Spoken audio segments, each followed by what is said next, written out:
Okay, first off, I just want to say, how are you guys doing? I'm Grayson Sharps. My presentation is on social suicide. So let's get into what that means.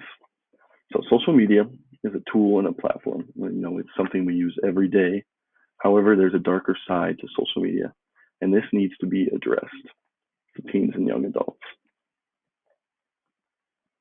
I'm sure most of you use social media to a certain extent. This could be checking Snapchat, Instagram, Twitter, etc. The list goes on. All day our phones go off, and this is something that makes me anxious. If my phone's in my pocket and it keeps vibrating, I want to grab my phone and check it and see what's going on. This has become a tendency with teens, like all across the world. So teens from the ages of 19 to, or from 20, pardon me, from 12 to 19 spend an average of 7.2 hours a day on their phone. And funnily enough, the demographic of teens with access to phones is 53% by the age of 11. Look to your peers. Most of them are likely to have a phone. If not, they have some sort of technology that allows them to use social media. So I want to go in and talk more about false realities and social suicide and the meaning of social suicide. So, false realities. Social media is full of false realities. It doesn't matter what platform you use, this is something you'll find anywhere. To define false realities, it is a post of something or someone that is perceived to be real, but in reality it has been altered in some form to appeal with its audience. This can cause the "am I good enough" question, and this can lead to anxiety, depression, and other related issues. So in my research, I found that most people with a large following, usually will post a picture, and let's say it's a picture of a male model or a fitness builder or a bikini model or someone, high stature that has a lot of following on Instagram. They may perceive to post a picture, but in reality, it might be altered to a certain extent. It's as easy as downloading an app, making a couple changes, and it's done. These are what we call false realities within social media. So, social suicide, going into that. So, posting a picture to social media platforms can determine opinions and conversation. Teens end up relying on likes and comments on posts to feel validation from their peers. This is determined on if the audience likes what the individual has posted.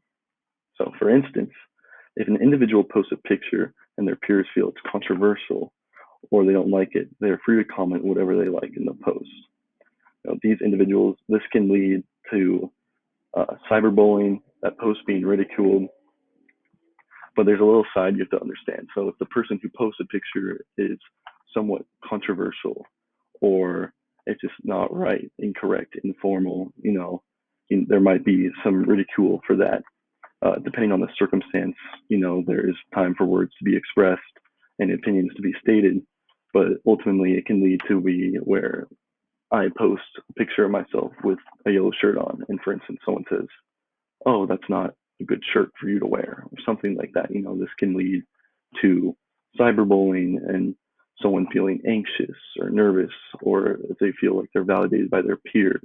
And this can ultimately lead to creating anxiety, stress-related issues, ultimately depression, all things that we do not want.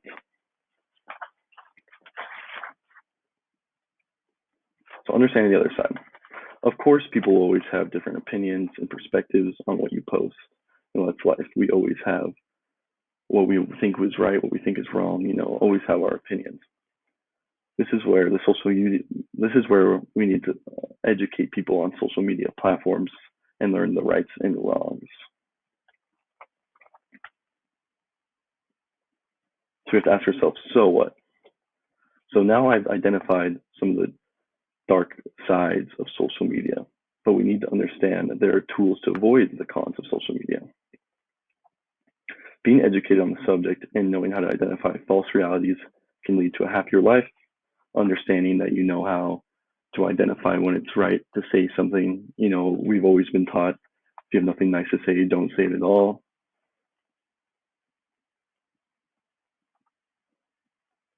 that being said, we can also cut screen time down. So this just allows yourself to be more immersed in reality and not what's going on your phone. However, but all in all, social media is a great tool to network and reach out. I met a bunch of people from around the world using social media, making new friends.